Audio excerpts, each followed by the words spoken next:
혹시 이런 경험 있으신가요?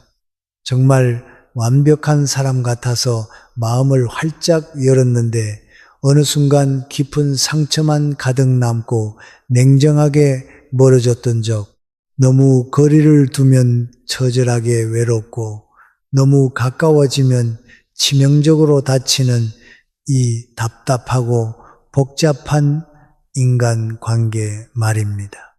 쇼펜하우어는 이런 인간관계의 본질적인 고민을 고슴도치 딜레마라고 정확히 짚어냈습니다. 혹독한 추운 겨울밤 얼어 죽을 것 같은 고슴도치들은 서로 필사적으로 기대 체온을 나누려 하지만 날카로운 가시가 서로를 무자비하게 찌릅니다. 너무 가까이 다가가면 고통스럽게 아프고 너무 멀리 떨어지면 차가운 죽음이 기다리는 절박한 상황. 사람 사이의 관계도 완벽히 똑같습니다. 우리는 가까워질수록 예상치 못한 상처를 받고 거리를 두면 견딜 수 없이 외롭습니다. 그렇다면 사람과의 이상적인 적절한 거리는 도대체 어떻게 정확히 찾을 수 있을까요? 쇼펜하우어는 인간관계에서 절대적으로 기억해야 할 3가지 결정적인 경고를 명확히 남겼습니다. 이 강력한 경고를 제대로 아는 것만으로도 불필요한 뼈아픈 실망과 깊은 상처에서 완전히 벗어날 수 있습니다. 과연 그는 무슨 충격적인 말을 남겼을까요? 오늘 주제가 마음의 깊이와 닿으신다면 구독과 좋아요 꼭 눌러주세요.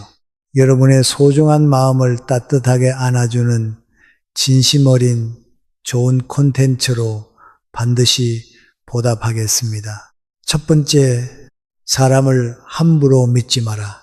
신뢰는 극도로 신중하게, 세상에는 단 2 종류의 사람만이 존재한다. 냉혹하게 이용하는 자와 철저히 이용당하는 자다. 이 날카로운 말은 독일의 위대한 철학자 쇼펜하우어가 우리에게 남긴 강력한 경고입니다. 사람들은 흔히 맹목적인 믿음이 반드시 있어야 인간관계가 제대로 유지된다고 착각합니다. 하지만 쇼펜하우어는 오히려 정반대로 단호하게 말했습니다. 사람을 너무 쉽게 믿으면 틀림없이 철저하게 배신당한다. 처음에는 이 냉혹한 말이 지나치게 극도로 냉소적으로 들릴 수도 있습니다. 하지만 깊이 곰곰이 생각해 보면 인생에서 단 한 번이라도 이런 뼈아픈 경험을 해본 적이 분명히 있을 것입니다. 진심으로 마음을 활짝 열고 완전히 믿었던 사람이 어느 순간 냉정하게 등을 돌렸던 생생한 기억, 나만큼은 절대 예외일 거라고 순진하게 생각했던 가까운 사람이 전혀 예상치 못한 충격적인 순간에 내게 치명적인 상처를 줬던 그 순간, 처음에는 억누를 수 없는 분노와 참담한 배신감이 거세게 밀려오지만 긴 시간이 지나고 나면 결국 깨닫게 됩니다. 내가 너무 어리석을 정도로 순진했던 걸까? 아니면 사람을 제대로 보는 정확한 눈이 완전히 없었던 걸까? 그때야 비로소 쇼펜하우어의 냉혹한 말이 생생히 떠오릅니다. 인간의 본성은 근본적으로 이기적이며 신뢰란 절대 쉽게 주어서는 안 된다. 쇼펜하우어는 인간관계에서 기대치를 현실적으로 낮춰야 한다고 강력히 강조했습니다. 믿음은 물론 중요하지만 무조건적인 맹목적 신뢰는 명백히 어리석은 일이라는 것이죠. 어느 평범한 날 쇼펜하우어는 독일의 한 조용한 카페에서 진한 커피를 천천히 마시고 있었습니다. 그때 바로 옆자리에서 한 남자가 심각하게 화가 난 얼굴로 친구에게 격렬히 하소연하고 있었습니다. 내가 그렇게 철석같이 믿었던 절친한 친구가 내 등 뒤에서 나를 무자비하게 깎아내리고 헐뜯고 있었어. 내가 그 친구를 위해 얼마나 헌신적으로 도와줬는데 도대체 어떻게 감히 그럴 수가 있지? 그 절교하는 말을 조용히 듣던 쇼펜하우어는 차갑게 피식 웃으며 침착하게 말했습니다. 당연히 그럴 수 있지. 너는 인간이란 존재를 너무 과대평가했어. 남자는 어이없고 황당한 얼굴로 쇼펜하우어를 똑바로 쳐다보며 강하게 따졌습니다. 아니, 그래도 오랜 친구인데 당연히 믿어야 하는 거 아닙니까? 쇼펜하우어는 커피잔을 천천히 내려놓으며 냉정하게 말했죠. 어리석게도 고양이를 무조건 믿고 귀한 생선을 통째로 맡기겠다는 소리군. 인간의 본성은 철저히 이기적인 법이야. 신뢰란 절대로 쉽게 주어서는 안 되는 거지. 이 남자가 그 냉혹한 말을 진정으로 이해했을까요?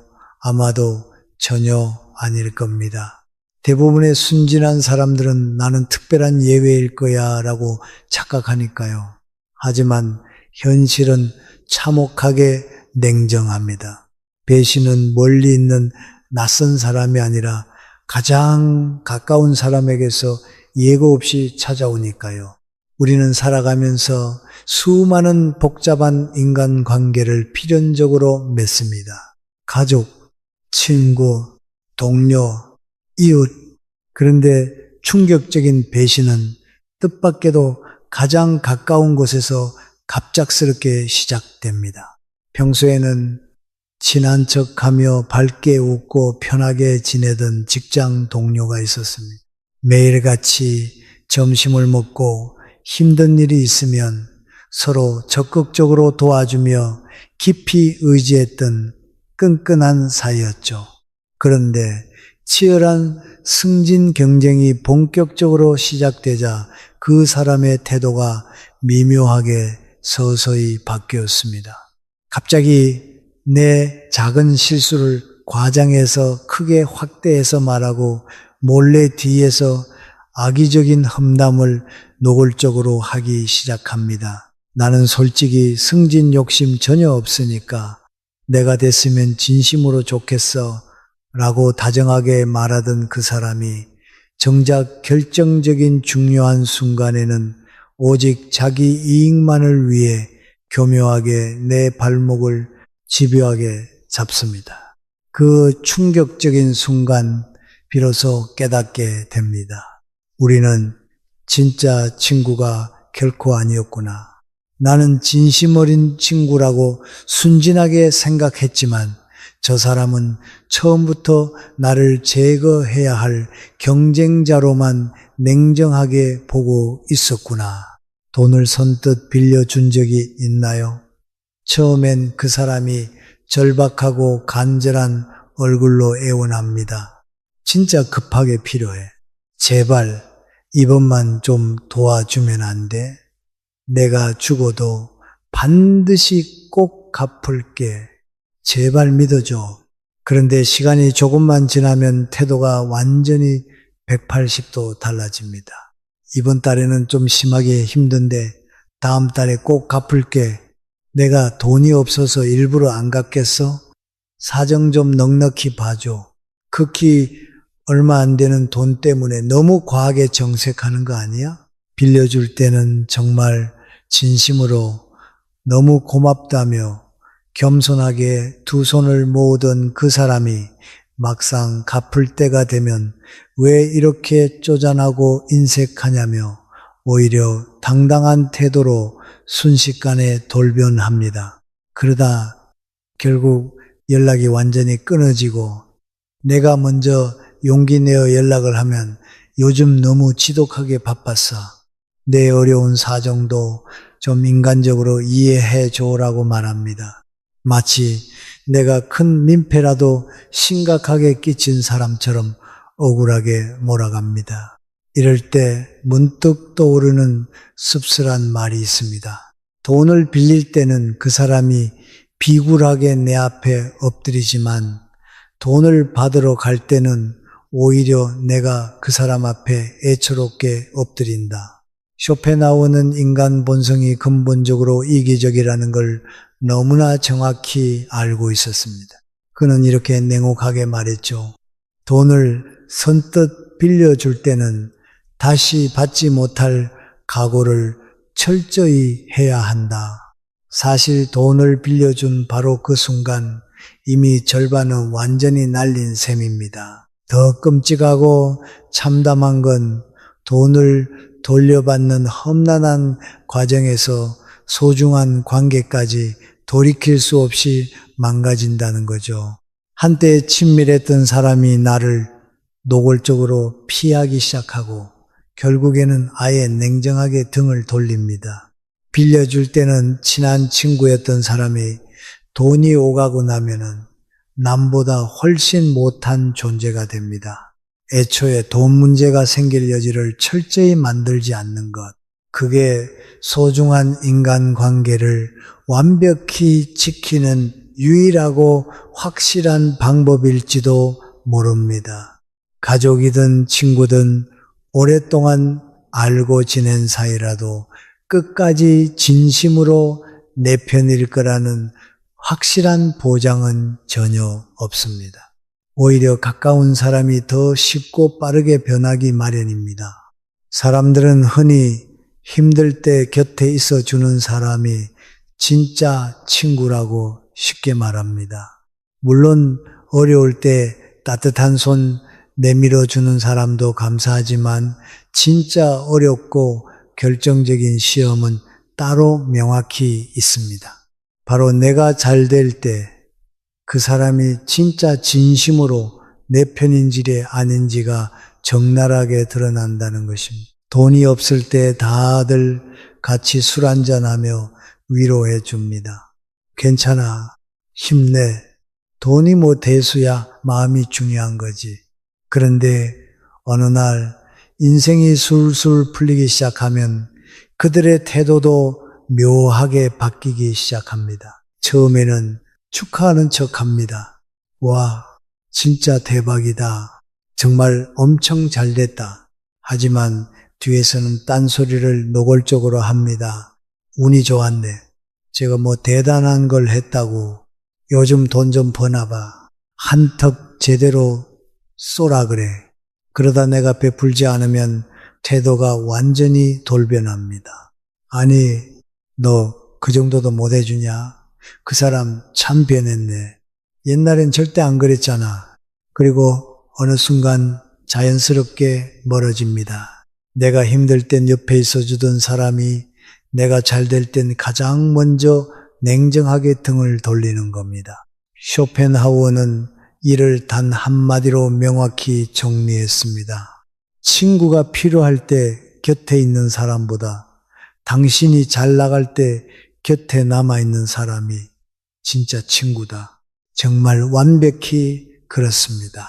누군가의 불행을 위로하는 것은 쉽습니다. 하지만 누군가의 성공을 진심으로 기뻐해 주는 것은 어렵습니다. 질투하지 않고 이용하려 들지 않고 변함없이 곁에 있어 주는 것. 그게 진짜 관계입니다. 결국 사람을 쉽게 믿으면 나만 상처받습니다. 그렇다면 어떻게 해야 할까요? 첫째, 무조건적인 신뢰보다 상대의 행동을 보고 판단해야 합니다. 쇼펜하우어는 이렇게 말했습니다. 사람의 말을 믿지 마라. 그가 한 행동을 믿어라.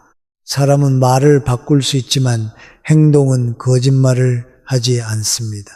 입으로는 온갖 그럴듯한 말을 하면서도 정작 행동으로는 전혀 다른 모습을 보이는 사람이 있습니다. 나는 절대 내 등을 돌리지 않아. 우리는 끝까지 함께 할 거야. 이런 말을 듣고 마음을 놓았는데 어느 날 등을 돌리고 사라지는 사람이 얼마나 많습니까? 처음부터 신뢰하지 말라는 말이 아닙니다.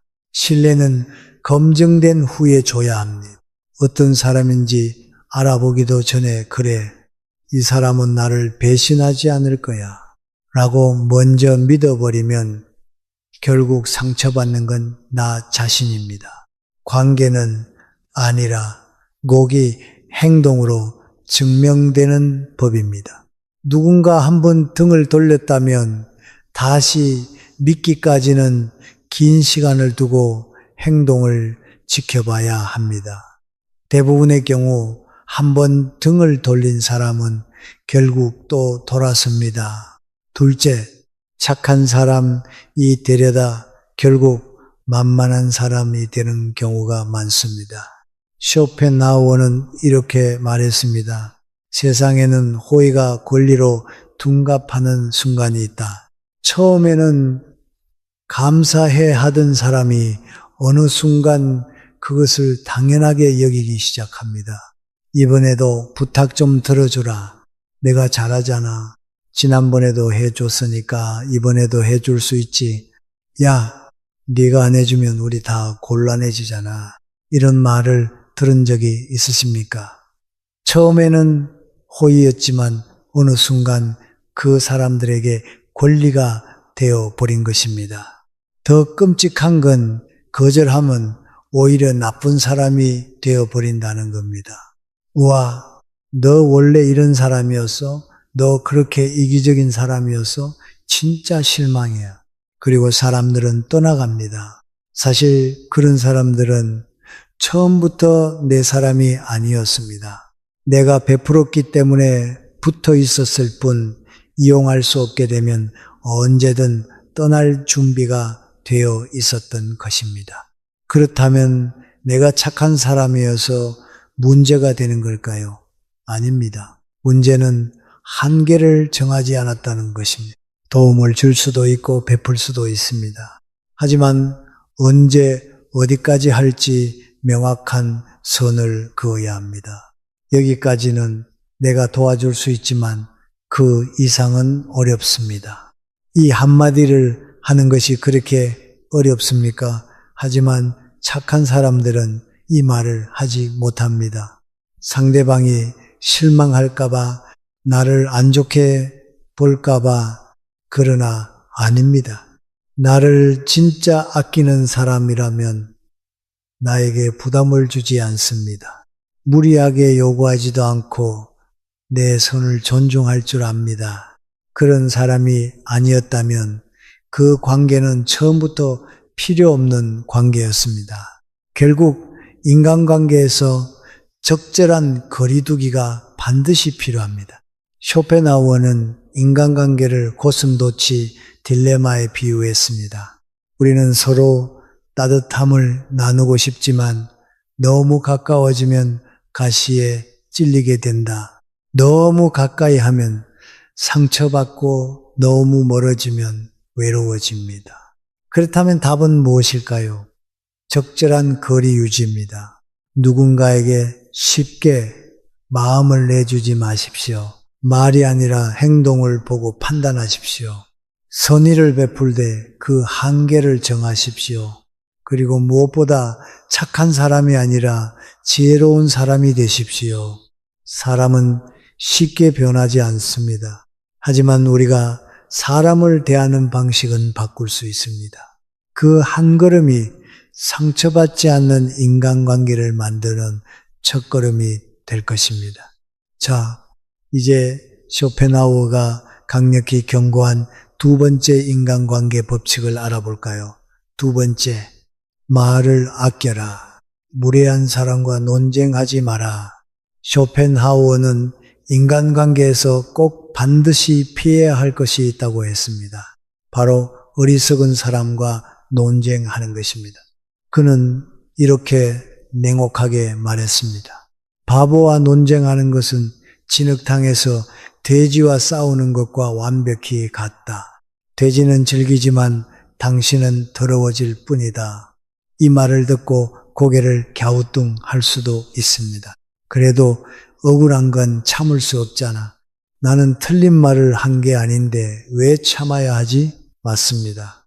억울할 수도 있습니다. 하지만 중요한 건 논쟁을 해서 이기는 게 아니라 지혜롭게 피하는 것입니다. 왜냐하면 상대는 애초에 논리적으로 대화할 생각이 없기 때문입니다. 그저 이기고 싶어서 당신을 감정적으로 몰아붙이고 있을 뿐입니다. 그런 사람과 말싸움을 한다고 해서 무언가 바뀔까요?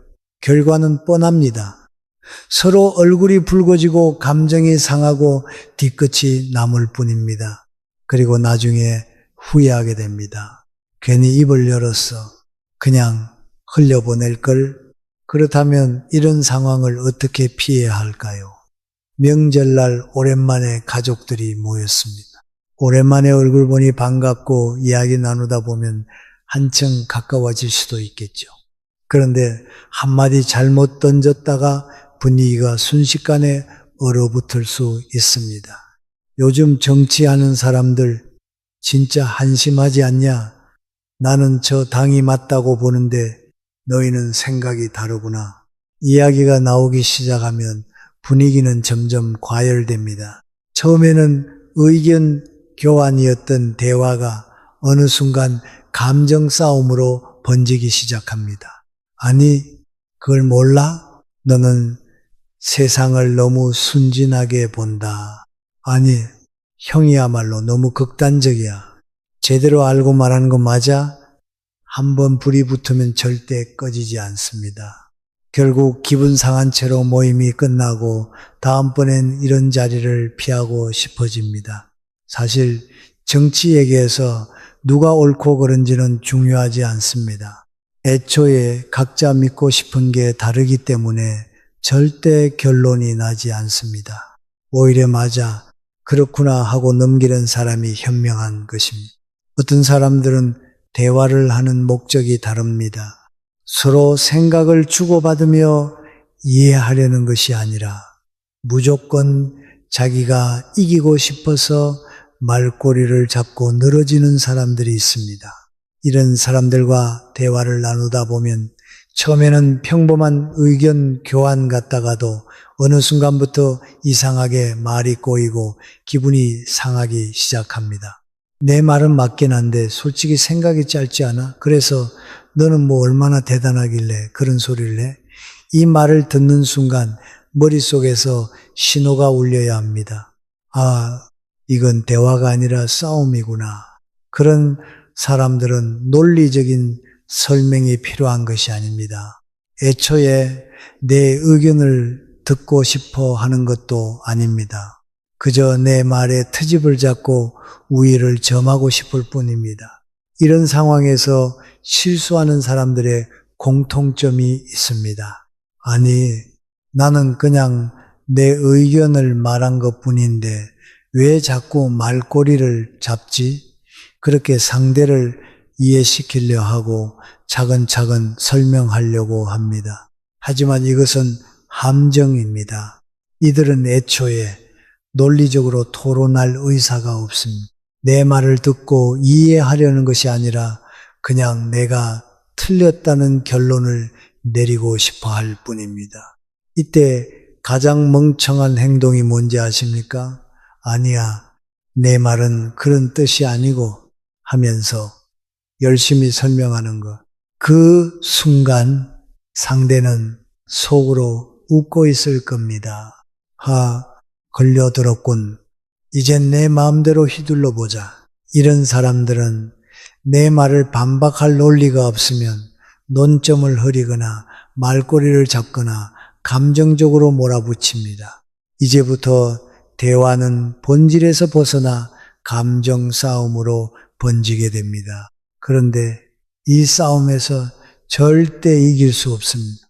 왜냐하면 애초에 이 싸움은 논리가 아니라 기싸움이기 때문입니다. 그렇다면 답은 간단합니다.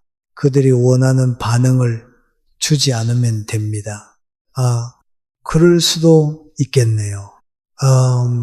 그렇게 생각하는 사람도 있겠죠. 이렇게 흘려보내고 싸움 자체를 거부하는 겁니다. 그러면 상대는 흥미를 잃고 더 이상 붙잡고 늘어지지 않습니다. 싸움에서 가장 완벽한 승리는 싸움을 시작하지 않는 것입니다. 심리적으로 설득되지 않는 사람도 피해야 하지만 그보다 더 피해야 할 사람은 감정적으로 몰아붙이는 사람입니다. 이들은 애초에 논리 따위는 중요하지 않습니다. 무엇이 맞고 틀린지가 아니라 상대를 벼랑 끝으로 몰아붙이고 감정을 터뜨리게 만드는 것이 목적입니다. 내가 그렇게 똑똑하면 다 해봐. 나는 이렇게 힘들어 죽겠는데 넌 도대체 왜 그러는 거야? 그렇게 잘났으면 너 혼자 살아? 이런 말들을 들으면 어떤 기분이 드십니까? 순간적으로 억울하고 화가 나고 반박하고 싶어집니다. 그런데 바로 그 순간이 상대가 원했던 상황입니다. 왜냐하면 이들은 대화로 설득할 생각이 없습니다. 내 말을 듣고 이해하려는 게 아니라 그냥 나를 감정적으로 흔들어서 무너뜨리려는 겁니다. 여기서 흥분하는 순간 게임은 끝난 것입니다. 감정적으로 대응하는 순간 상대는 기다렸다는 듯이 몰아붙입니다. 아니, 봐봐. 너 지금 화났잖아. 내가 잘못한 거 맞네. 역시 너는 원래 그런 사람이야. 본성 나오네. 이 싸움에서 이기는 방법은 단 하나, 싸움을 시작하지 않는 것입니다. 이런 사람을 상대할 때는 절대로 흥분해서 반응하면 안 됩니다. 대신 차분하게 이렇게 말하십시오. 그래, 알겠어. 그럴 수도 있겠네. 힘들었나 보구나. 그럴 수도 있지. 이렇게 반응하면 상대는 당황합니다. 왜냐하면 상대가 원했던 그림이 나오지 않았기 때문입니다. 나는 싸울 생각이 없는데 혼자만 감정적으로 흥분하고 있는 상황. 이러면 상대는 더 이상 싸움을 이어갈 수 없습니다.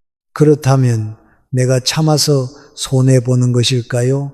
아닙니다. 손해보는 건 오히려 상대입니다. 싸움이 커질수록 내 감정은 소모되고 괜히 쓸데없는 논쟁에 시간을 빼앗기게 됩니다. 그러니 기억하세요. 무례한 사람과 감정 싸움을 하는 것은 진흙탕에서 돼지와 싸우는 것과 같습니다.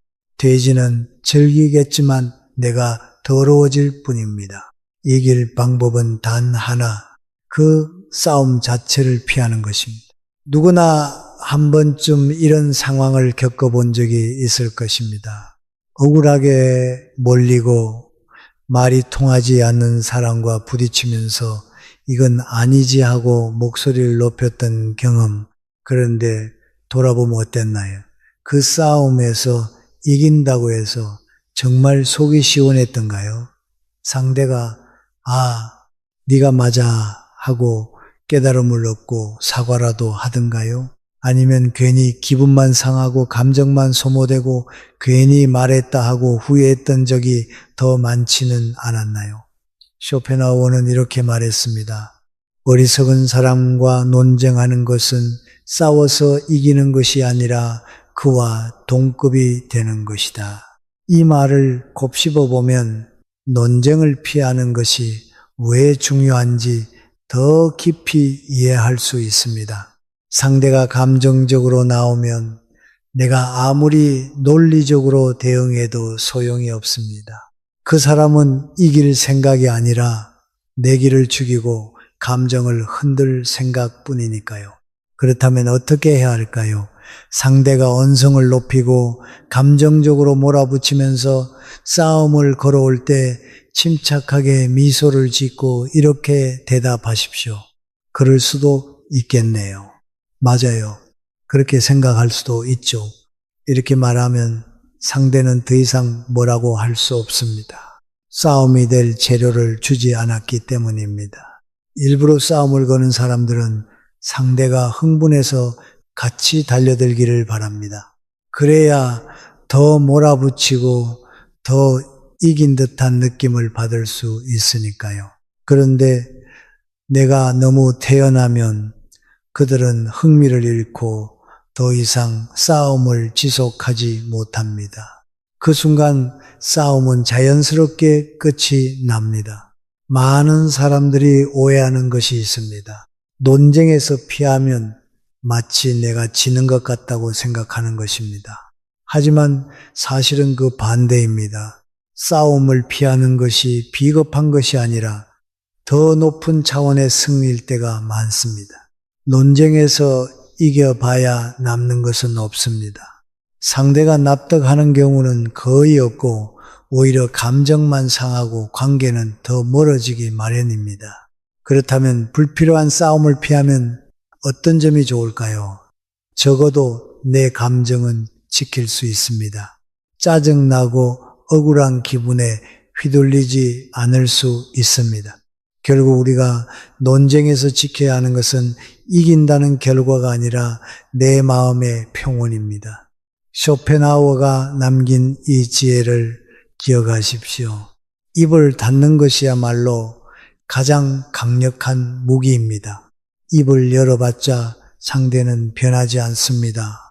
하지만 내가 침묵하면 최소한 나의 품격과 평정심은 지킬 수 있습니다. 다음번에 누군가 불필요한 싸움을 걸어온다면 한번 이렇게 생각해 보십시오. 이 싸움에서 내가 얻을 게 있나? 지금 내 감정을 건드려서 날 끌어내리려는 거구나. 그럼 답은 뻔합니다. 싸움을 피하는 것이야말로 가장 현명한 승리입니다. 자, 이제 쇼펜하우어가 강력히 경고한 세 번째 인간관계 법칙을 알아볼까요? 세 번째, 타인의 시선을 신경 쓰지 마라. 내 삶을 살아라. 쇼펜하우어는 인간의 본질적인 고민을 정확히 꿰뚫고 있었습니다. 사람들은 타인의 시선을 신경 쓰며 살지만 결국 자신의 삶을 책임지는 것은 자기 자신이라는 사실을 깨닫지 못합니다. 그는 이렇게 냉혹하게 말했습니다. 우리는 타인의 시선 속에서 살지만 그 시선이 우리의 삶을 책임져 주지는 않는다. 한마디로 남들이 뭐라고 하든 그들은 내 인생을 대신 살아주지 않는다는 것입니다. 하지만 사람들은 여전히 이렇게 남들이 나를 어떻게 볼지 신경 쓰느라 정작 자기 인생을 제대로 살지 못하는 경우가 많습니다. 도대체 왜 그럴까요? 남들이 나를 어떻게 생각하는지가 그렇게 중요할까요? 이제 우리가 일상에서 얼마나 타인의 시선에 휘둘리는지 생각해 봅시다. 하고 싶은 일이 있습니다. 새로운 도전을 하고 싶고 남들이 가지 않는 길을 가고 싶습니다. 하지만 머릿속에서 이런 생각이 떠오릅니다. 이거 하면 사람들이 이상하게 보지 않을까? 실패하면 사람들이 뭐라고 할까? 괜히 나섰다가 험한 꼴만 당하는 거 아닐까? 그래서 결국 하지 않습니다. 하고 싶은 일이 있어도 포기하고 내가 원하는 길이 있어도 남들 눈치 보느라 가지 못합니다. 그런데 정말 솔직하게 생각해 봅시다. 남들이 내 인생에 그렇게 관심이 많을까요? 내가 뭘 하든 문제는 내가 남들이 한두 마디 던진 말에 평생을 휘둘린다는 것입니다. 명절이 되면 친척들이 모여 앉아 이런 말들을 던집니다. 아직 결혼 안 했니? 직장은 어디 다니니? 너는 언제쯤 자리 잡을 거야? 듣는 순간 가슴이 답답해집니다. 뭐라고 반응해야 할지 몰라 그냥 웃고 넘깁니다. 하지만 속으로는 자꾸 신경이 쓰입니다. 정말 내가 이상한 걸까? 나만 이렇게 뒤처진 걸까? 그런데 정말 신기한 게 뭔지 아십니까? 이렇게 간섭하던 사람들도 정작 내 인생이 무너져도 힘들어도 제대로 책임져 주지 않는다는 것입니다. 결혼 안 했다고 타박하던 친척이 내가 힘들 때 밥 한 끼라도 사줄까요? 직장 구했냐고 핀잔 주던 사람들이 내가 회사에서 힘들 때 위로라도 해줄까요? 그들은 그저 아무 생각 없이 한마디 던졌을 뿐인데 나는 그 말에 인생이 흔들리며 살아갑니다. 우리는 흔히 남들이 나를 어떻게 볼까에 집중합니다. 그래서 좋은 차를 사고 좋은 옷을 입고 남들이 부러워할 만한 삶을 살려고 합니다. 그러면 남들이 칭찬해 줄 것 같으니까요. 그런데 문제는 그렇게 애써도 사람들은 금방 관심을 잃는다는 것입니다. 새 차를 샀을 때는 다들 부러워합니다. 우와, 차 멋있다. 예. 하지만 일주일만 지나면 그래. 뭐 차 샀구나. 한 달만 지나면 그래서 결국 남의 인정은 찰나일 뿐입니다.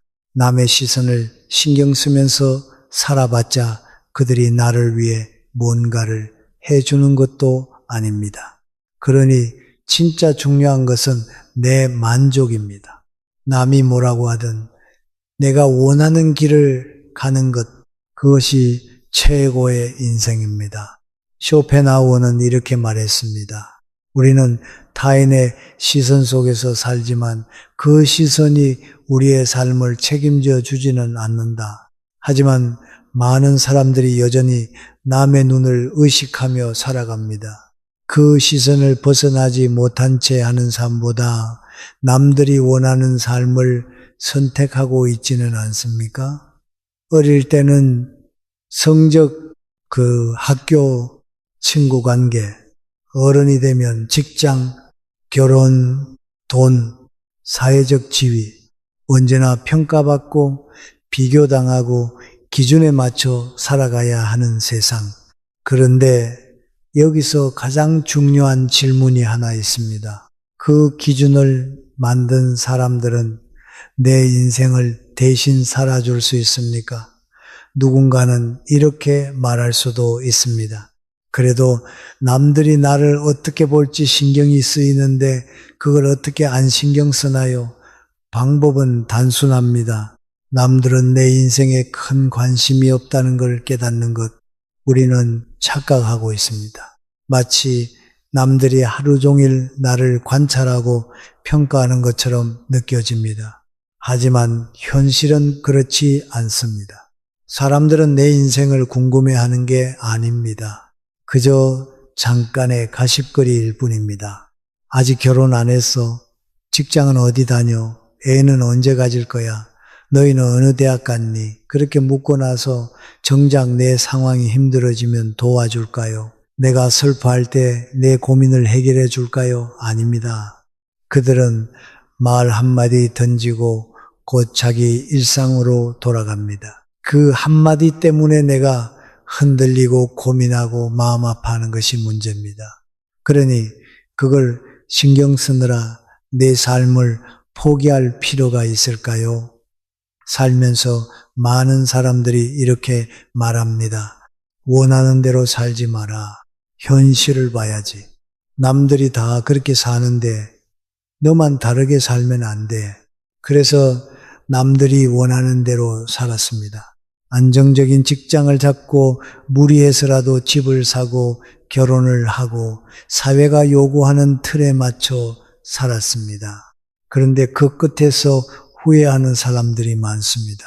내가 원했던 삶은 이게 아니었는데 가장 안타까운 순간은 그때 가서 깨달아도 이미 지나간 시간은 돌아오지 않는다는 것입니다. 그러니 더 늦기 전에 내가 원하는 인생을 선택해야 합니다. 남들이 나를 어떻게 볼까 고민하지 말고 내가 어떻게 살아야 행복할까를 고민해야 합니다. 쇼펜하우어는 말했습니다. 내 인생을 대신 살아줄 사람은 아무도 없다.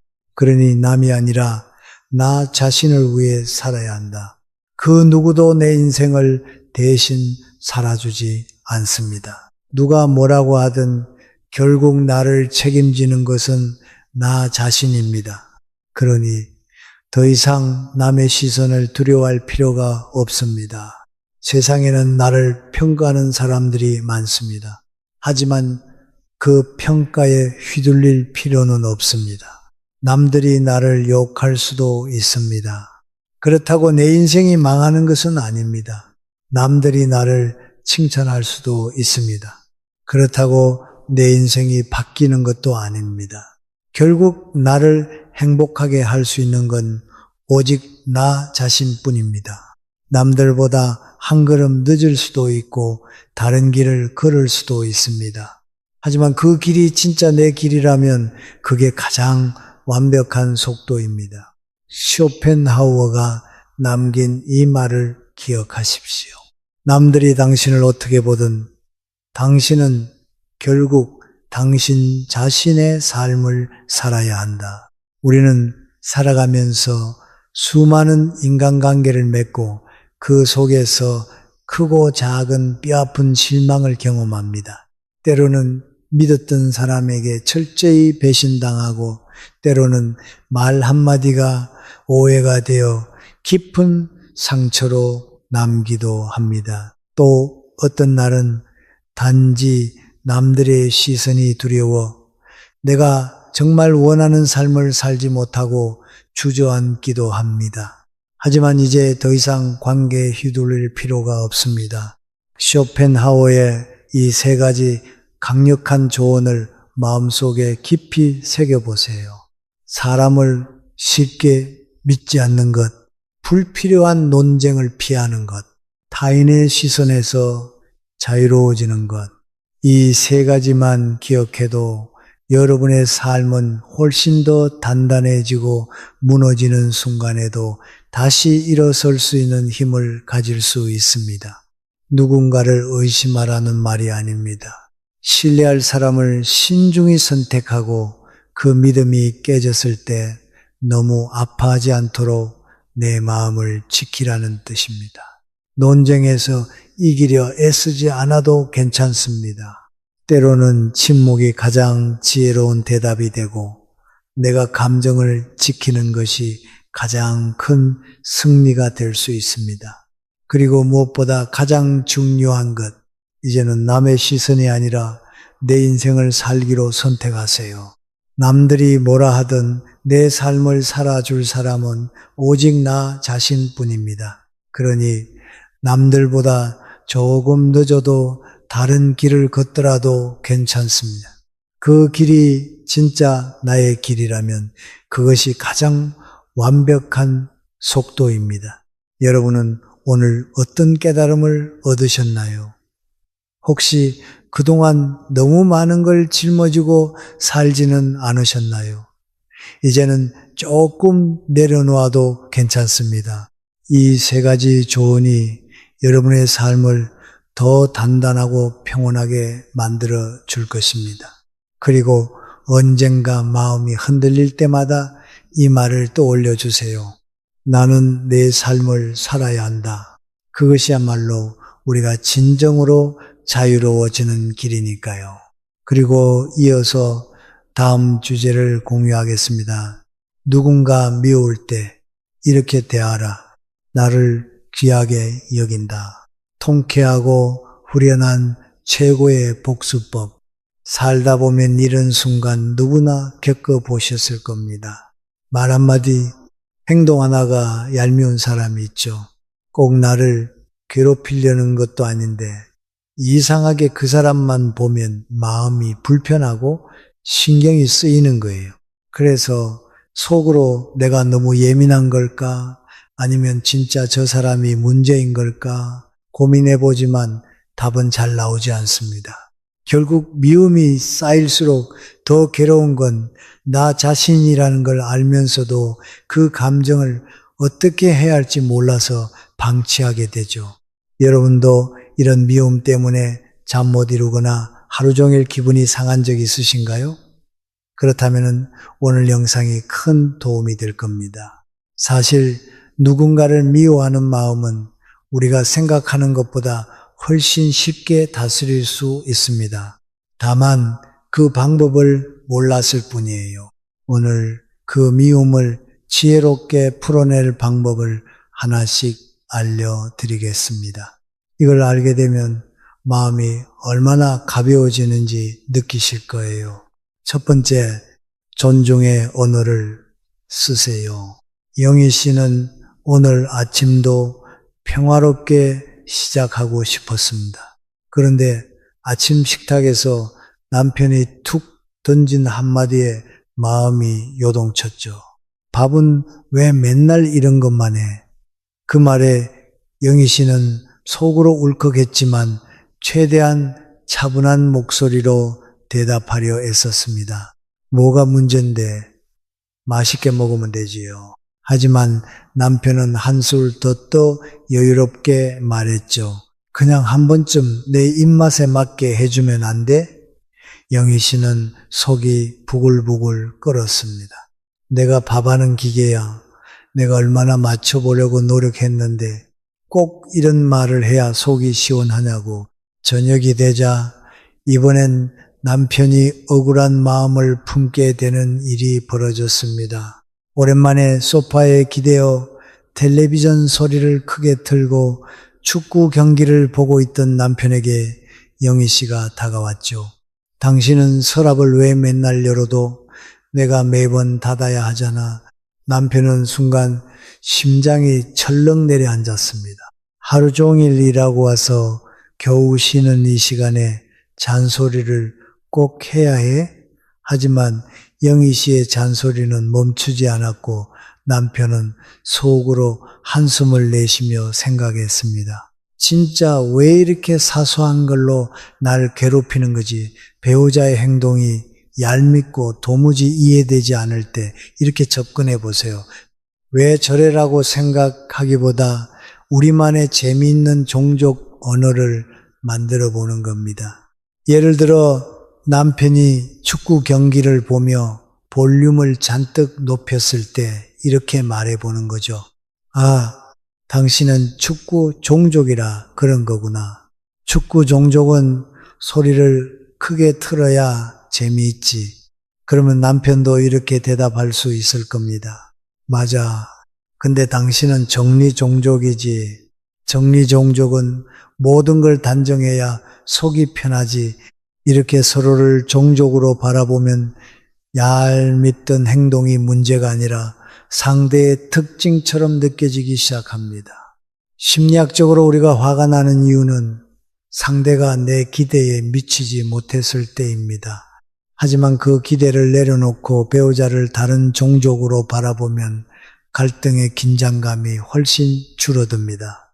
종족 언어를 활용하면 왜 저래라는 불만이야. 그 종족은 원래 저런 거지라는 여유로 바뀝니다. 이 과정에서 문제의 심각성이 낮아지고 서로 간의 유머와 유대감이 생깁니다. 유머는 단순히 웃고 넘기는 것이 아닙니다. 연구에 따르면 유머는 부정적인 감정을 완화하고 스트레스를 줄이며 관계를 더 단단하게 만들어줍니다. 특히 갈등 상황에서 유머를 활용하면 상대를 공격하지 않고도 서로의 차이를 인정하고 연결고리를 만들어주는 강력한 도구가 됩니다. 이렇게 상대를 다른 종족으로 바라보고 유머를 더하면 얄밉던 행동도 웃음으로 바뀌고 관계 속 다름이 오히려 재미와 애정의 요소로 변하게 됩니다. 다산정용 선생님은 이렇게 말씀하셨습니다. 사람마다 서로 다름을 알고 그것을 인정하면 갈등은 사라진다. 이 말처럼 서로 다름을 인정하는 것이 평화의 시작입니다.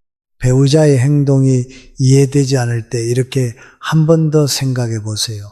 아, 이 사람은 나와 다른 종족이구나. 그렇게 마음먹으면 어느새 얄미움이 사라지고 웃음 짓게 되는 자신을 발견하실 겁니다. 두 번째, 그 사람을 이해하려 애쓰기보다는 나를 돌보세요. 영희 씨는 요즘 사촌 언니 수민 씨와의 대화가 점점 힘들어지고 있었습니다. 수민 씨는 늘 영희 씨의 말을 끊거나 자신이 더 잘났다는 듯 얄미운 말을 던지곤 했죠. 오늘도 가족 모임에서 수민 씨는 시작부터 영희 씨를 불편하게 했습니다. 영희야, 너 이번에 제주도 다녀왔다며? 근데 제주도는 요즘 너무 붐빈다잖아. 왜 굳이 거기를 갔어? 그 돈이면 동남아 하나 가는 게 낫지 않았겠니? 영희 씨는 속으로 한숨을 내쉬었습니다. 내가 제주도를 갔다 온 게 뭐 그렇게 잘못된 일이야? 꼭 이런 식으로 기분을 긁어야 속이 풀리나? 하지만 수민 씨는 멈추지 않았습니다. 아, 그리고 네가 SNS에 올린 사진 봤어. 근데 각도가 좀 별로더라. 다음엔 내가 어떻게 찍는지 가르쳐 줄까? 순간 속에서 울컥하는 마음이 치밀어 올랐지만 영희 씨는 꾹 참았습니다. 왜 저 사람은 나를 깎아내려야 직성이 풀리는 걸까? 정말 이해할 수가 없네. 이럴 때 가장 먼저 해야 할 일은 얄미운 사람을 바꾸려는 노력을 멈추는 겁니다. 저 사람의 행동은 내가 바꿀 수 없어. 하지만 내 마음은 내가 지킬 수 있어. 수민 씨 같은 사람은 자신의 행동을 돌아보는 경우가 드뭅니다. 따라서 그 사람을 변화시키려 애쓰는 건 끝이 없는 싸움이 될 뿐이죠. 대신 내 감정을 다독이고 내 마음을 돌보는 것이 훨씬 더 효과적입니다. 내 마음을 돌보는 세 가지 방법이 있습니다. 첫째는 감정을 흘려보내세요. 수민 씨 같은 사람의 말에 상처받고 화가 나더라도 그 감정이 오래 머물게 두지 마세요. 그래, 수민 언니는 늘 이런 식으로 말하잖아. 내가 굳이 휘둘릴 필요가 없지. 이렇게 내 마음을 가볍게 다독이며 넘겨보세요. 감정을 억누르지 말고 흘려보내는 연습을 하면 상대의 말은 더 이상 내 마음에 깊이 박히지 못합니다. 둘째는 나를 위한 긍정적인 시간을 만드세요. 상대에게 휘둘렸다고 느껴질 때 나를 회복시킬 시간을 가지세요.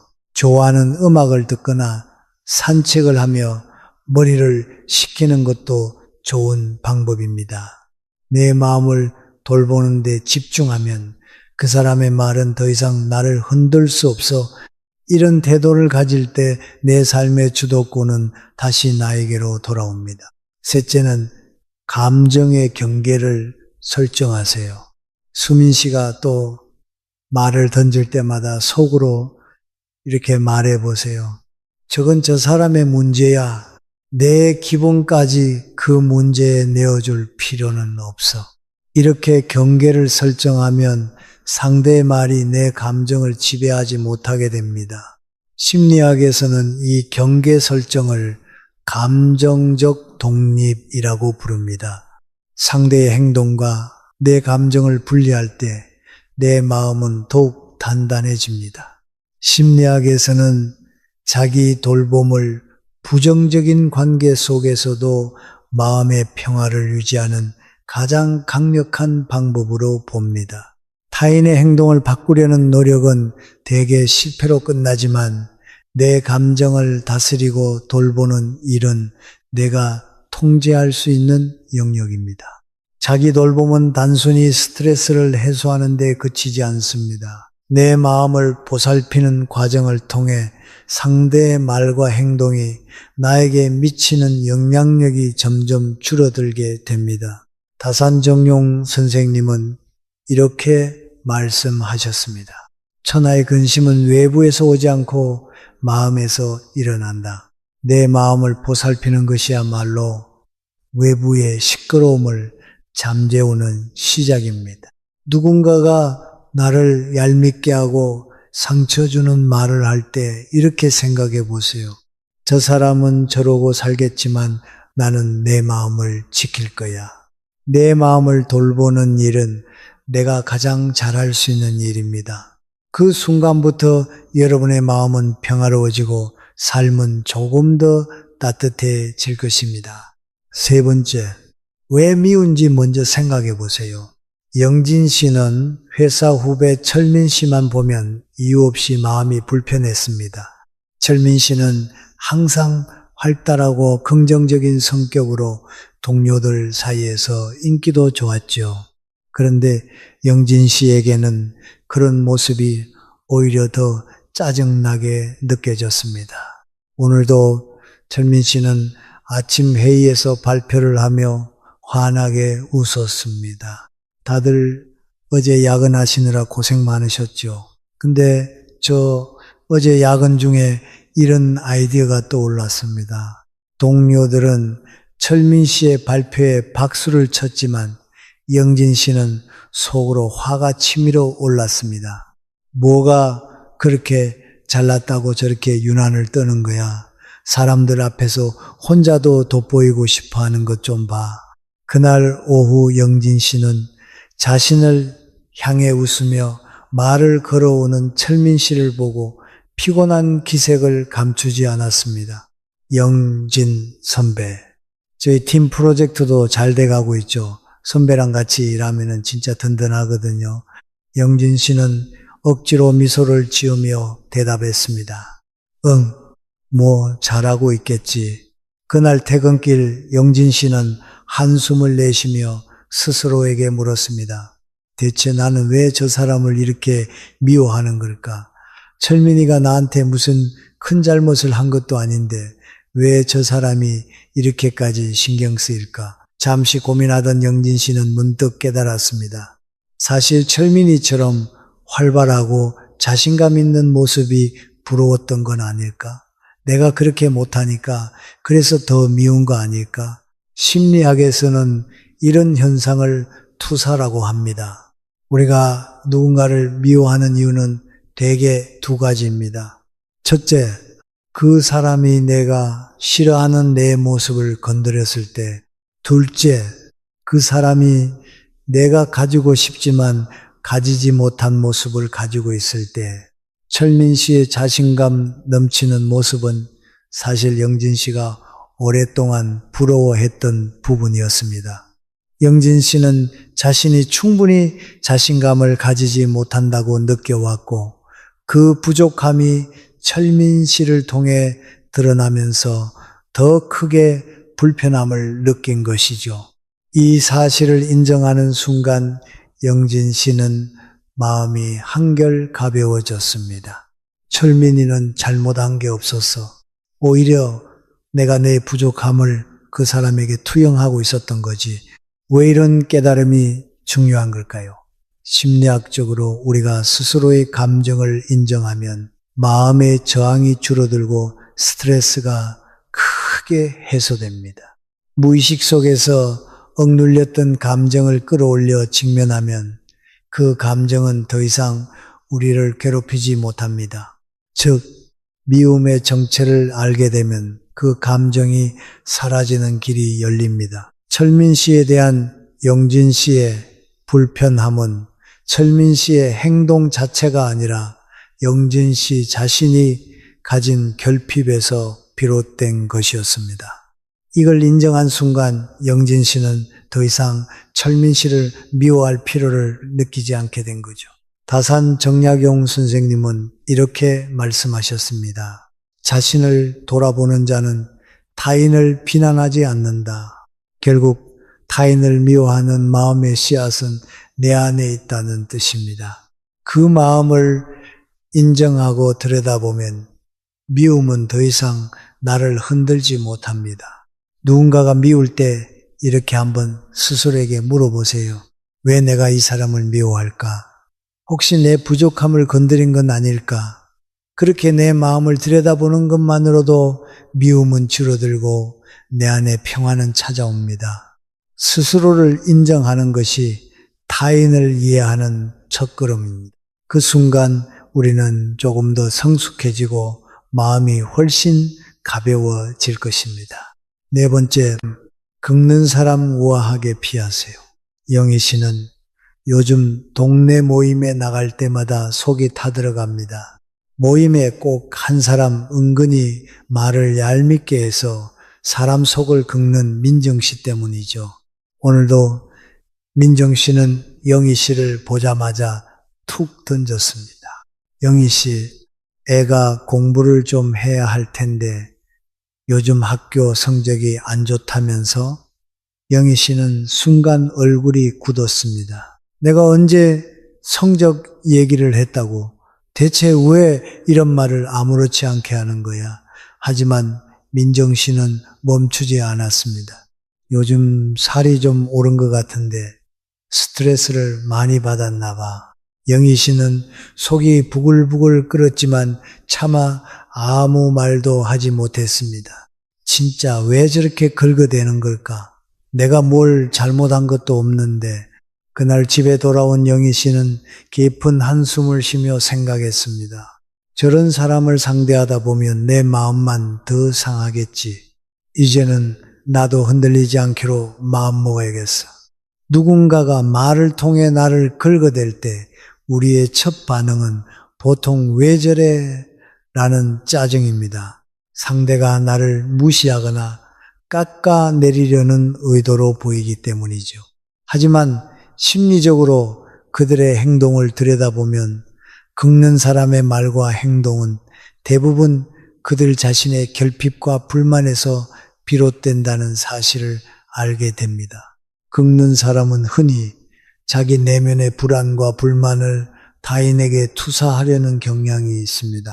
자신이 가지고 있는 부족함이나 열등감을 다른 사람에게 비춰서 상대방을 흔들고 그렇게 자신이 우위에 있다는 착각을 만들어내는 거죠. 이 과정에서 그들은 상대방의 반응, 특히 당황하거나 상처받는 모습을 통해 자신이 통제력을 가지고 있다는 잘못된 만족감을 느낍니다. 하지만 우리가 그들의 말을 저 사람이 나를 깎아내리려 한다고만 받아들이면 그들의 의도대로 흔들리고 감정적으로 휘둘리게 됩니다. 이럴 때 가장 효과적인 방법은 그들의 행동을 단순화하고 거리를 두며 긍정적으로 흘려보내는 것입니다. 저 사람은 무식해서 저런 말을 하는 거야. 이렇게 생각하면 그들의 말이 더 이상 내게 중요한 의미를 가지지 않게 됩니다. 상대의 부정적인 에너지를 내 삶에 들이지 않는 가장 쉬운 방법이 바로 이것입니다. 심리학적으로도 상대의 행동을 단순화하고 감정을 얽히지 않게 하는 것은 스트레스 관리와 정서적 안정에 큰 도움을 줍니다. 또한 긍정적인 반응은 상대방의 부정적인 에너지를 차단하는 강력한 도구입니다. 예를 들어 긁는 사람의 말을 맞장으로 받아 넘기거나 유머로 대처하면 그들의 의도는 흐려지고 나의 감정적 평정심은 유지됩니다. 예를 들어 좀 전에 민정 씨가 좀 오른 것 같은데라고 말했을 때 맞아요. 요즘 먹는 행복을 누리고 있어요. 민정 씨도 맛집 추천 좀 해주세요. 이 한마디만으로도 상대는 당황하고 더 이상 말을 이어가기 어렵게 됩니다. 결국 긁는 사람의 행동은 나를 무너뜨리려는 의도라기보다 그들의 불완전한 마음이 만들어낸 반응일 뿐입니다. 그들의 부정적인 말에 흔들리지 않는 여유를 가질 때 우리는 우리의 평화를 지키는 방법을 터득하게 됩니다. 긁는 사람에게 나의 감정을 허락하지 않는 것, 그것이야말로 우아하게 그들을 피하고 나의 마음을 지키는 최고의 기술입니다. 다산 정약용 선생님은 이렇게 말씀하셨습니다. 잠든 지혜는 자신을 낮추고 헛된 시비에 올라타지 않는 데서 시작된다. 무식한 사람과 굳이 맞서려 하지 마세요. 우아하게 흘려보내는 것이 가장 큰 승리입니다. 긁는 사람이 말을 걸어올 때 속으로 이렇게 생각해 보세요. 아, 저 사람은 그냥 무식해서 저러는 거야. 그 생각만으로도 내 마음은 훨씬 가벼워지고 상대방의 말에도 흔들리지 않는 여유가 생길 겁니다. 다섯 번째, 그 사람과 나 사이의 거리두기. 영진 씨는 요즘 산악회 모임에 나갈 때마다 마음이 무거웠습니다. 모임의 선배인 경호 씨와 함께 산을 오르다 보면 꼭 기분이 나빠졌거든요. 오늘도 경호 씨는 영진 씨에게 퉁명스럽게 말을 던졌습니다. 영진 씨, 산 오를 때 그렇게 느릿느릿하면 어떻게 하려고 해? 운동이 되는 거야. 영진 씨는 속으로 뜨끔했지만 꾹 참고 대답했습니다. 제가 요즘 체력이 좀 떨어져서요. 하지만 경호 씨는 멈추지 않았습니다. 아니, 그럴 거면 집에서 쉬지 왜 산에 와? 산악회 이름이 무색하잖아. 영진 씨는 더 이상 대꾸하지 않고 고개만 끄덕였습니다. 내가 뭘 그렇게 잘못했길래 왜 저 사람은 꼭 이렇게 말을 해야 직성이 풀릴까? 상대를 마주할 일이 있을 때마다 불편한 감정이 떠오른다면 물리적으로 거리를 두는 것이 가장 먼저 해야 할 일입니다. 굳이 그 사람 옆에 붙어 있을 이유는 없습니다. 예를 들어 산악회 같은 모임에서 불편한 사람과 매번 같이 걷기보다는 자연스럽게 다른 사람들과 대화하거나 혼자만의 시간을 가져보세요. 저는 오늘 제 페이스대로 천천히 걸어보려 해요. 한마디면 충분합니다. 물리적 거리를 두면 상대의 말이 직접적으로 나를 찌를 기회를 줄일 수 있습니다. 그 사람의 부정적인 에너지를 멀리하는 것만으로도 내 마음은 한결 가벼워질 겁니다. 하지만 물리적으로 거리를 둘 수 없는 상황도 있습니다. 직장에서, 가족 모임에서 혹은 가까운 친구 사이에서 마주쳐야 할 때 심리적 거리는 나를 지키는 또 하나의 강력한 방법이 됩니다. 상대가 불쾌한 말을 던질 때 속으로 이렇게 말해보세요. 저건 저 사람의 문제지 내 문제가 아니야. 상대의 말투나 태도가 신경 쓰일수록 그걸 내 감정으로 받아들이지 않는 연습이 필요합니다. 심리적 거리는 상대의 행동을 내 문제로 착각하지 않도록 돕는 방패와 같습니다. 그들의 말이 내 마음을 흔들지 못하도록 감정의 선을 긋는 순간 그들의 부정적인 에너지는 더 이상 나에게 영향을 미치지 못합니다. 거리두기의 마지막 단계는 바로 나를 위한 시간을 만드는 것입니다. 모임에서 돌아온 후 따뜻한 차 한 잔을 마시며 오늘 좋았던 순간들을 떠올려 보세요. 그래도 오늘 산에서 본 풍경은 정말 좋았지.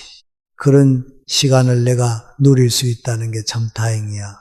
내가 좋아하는 활동을 하며 나를 회복시키는 이 과정은 단순히 마음을 다독이는 것 이상입니다. 그 사람의 말과 행동에 흔들리지 않을 수 있는 내면의 힘을 키우는 일이죠. 다음번에 같은 상황을 마주할 때 훨씬 더 가볍고 여유롭게 대처할 수 있을 겁니다. 다산 정약용 선생님은 이렇게 말씀하셨습니다. 마음의 여유는 거리를 둘 때 생긴다. 누군가의 말이 내 마음을 자꾸 흔든다면 거리두기는 나를 위한 가장 따뜻한 선택이 됩니다. 거리를 두는 것은 상대를 밀어내는 것이 아닙니다. 오히려 내 마음을 지키고 평화를 선택하는 용기 있는 행동입니다. 이제부터는 누군가의 말이나 행동에 휘둘리지 말고 스스로를 지켜주세요. 그 거리가 여러분의 삶을 더 자유롭고 따뜻하게 만들어 줄 겁니다. 마음의 평화는 여러분이 만들어 가는 것입니다. 오늘 배운 내용으로 사람이 미울 때 그 감정에 갇히기보다 한 발짝 물러나 스스로를 돌아보세요. 내 마음을 지키고 상대를 받아들이는 여유를 가질 때 우리는 더 성숙해질 수 있습니다. 오늘도 여러분의 마음이 편안하고 행복하길 진심으로 바랍니다. 혹시 여러분도 누군가가 미워서 마음이 힘들었던 적이 있다면 댓글로 여러분의 이야기를 나눠주세요. 함께 공감하고 더 좋은 해결책을 찾아가는 시간이 되었으면 좋겠습니다. 이 영상이 필요한 분들께 공유해 주시고 구독과 좋아요로 저를 응원해 주세요.